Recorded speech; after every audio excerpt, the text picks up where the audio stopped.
How you doing, guys? Today I am going to answer one of the questions that I get not frequently but fairly consistently. And what that is how did I paint the American flag on my little mule? So if this sounds interesting, stay tuned.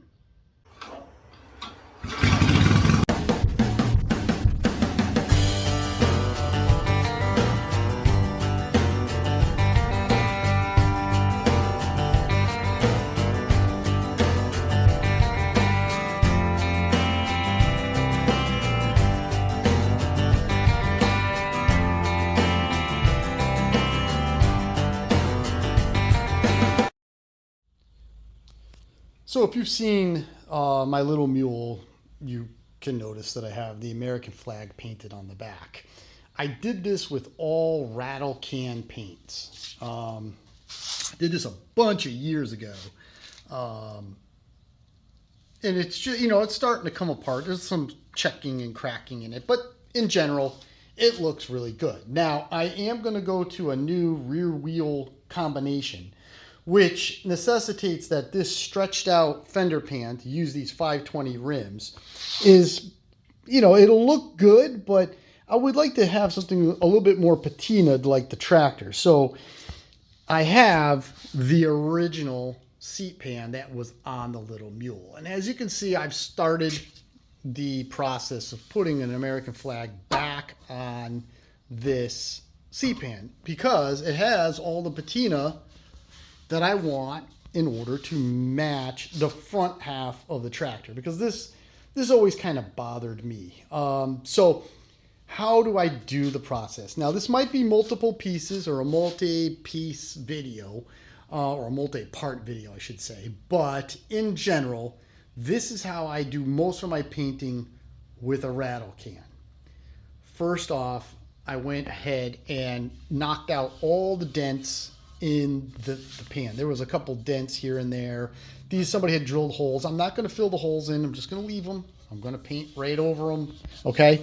And then I hammered and dollied like around the holes. I took a die grinder. Just somebody had really gone to town with a drill bit, ground them down with a die grinder. And then what I did was I did my layout. One of the differences here is this. When I did this one, I lined up the edge of the flag with this edge of the seat pan, and I brought it in so that way when you looked at the side, theoretically, you get to see that red. I also left the red around the perimeter, where's the raised area of the seat pan. Same thing here. I justified the end of the stripes with the edge of the seat pan. On this one, what I decided to do was keep the flag line nice and straight. So basically this line comes up, it switches around, and then it just goes straight. Where the fender you can see the fender kind of goes like an arc. I wanted it straight. So that's what I did on both sides. So from there, what I did was obviously I'm going to use this bottom edge as a line. I measured up. I measured up from this point to right here, which was 7 1/8 inches. Then I went from this point right here, or I should say indent, right there in the corner, 7 1/8 inches. And that's where I dropped my top line. The seat pan comes to about right here, comes up here. So all of this will be covered, essentially, okay? And I just went ahead, scuffed it all down with 200, did my taping, and then I just etch primed it. I am going to go ahead and put some body filler in all the pits. I'm also going to put a little bit of filler right in, actually it's on this side. You can see there's little bitty bits from the rust. So I'm going to fill that in. And then from there, what I'll do is I'll start doing the body work on this, and then I will go ahead and primer fill it. So for this particular point, I'm just going to go ahead and sand all this down. Find the high spots, such as this, okay? There's definitely a low spot right here, okay? There's also a low spot right here. Not that we're looking to make this absolutely arrow straight perfect, but when you're doing the combination of red and white and then the blue, you don't want to really feel the lines in the paint, right? I can just barely feel that star. I can kind of feel a little bit where the blue is. You can't even feel where these stripes are. And the white is on top of the red, to be honest with you. So a little bit of a process, but the first thing we need to do is we need to get this whole green area as smooth and flat as possible.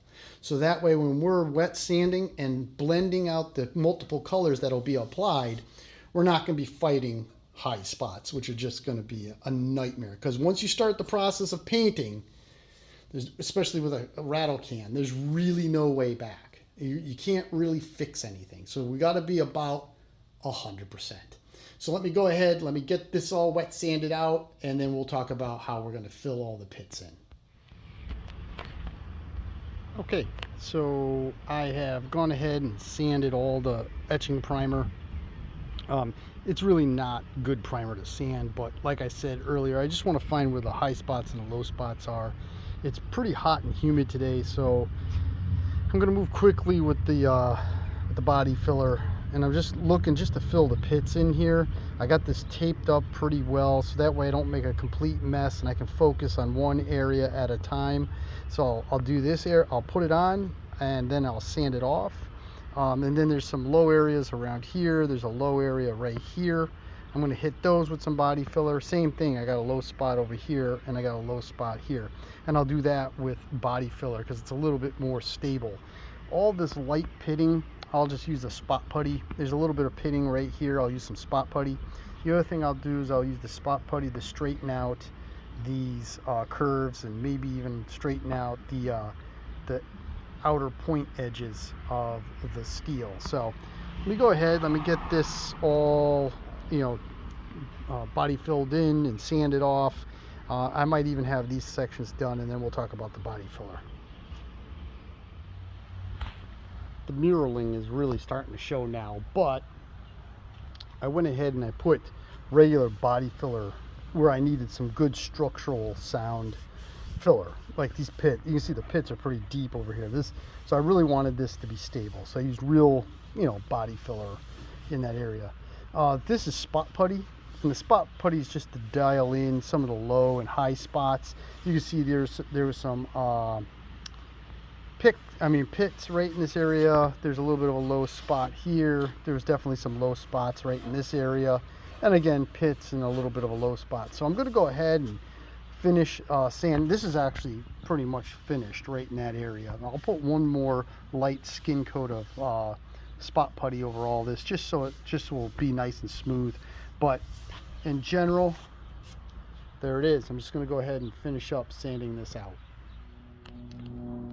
And there it is. It's all sanded out. I did put some more spot putty in this area and this area because there's the metal from the factory is really deformed in this area, and I could just go ahead and paint right on top of the metal, but honestly this makes it a lot easier when you're trying to put stripes or some sort of design when you just have a nice flat surface like this.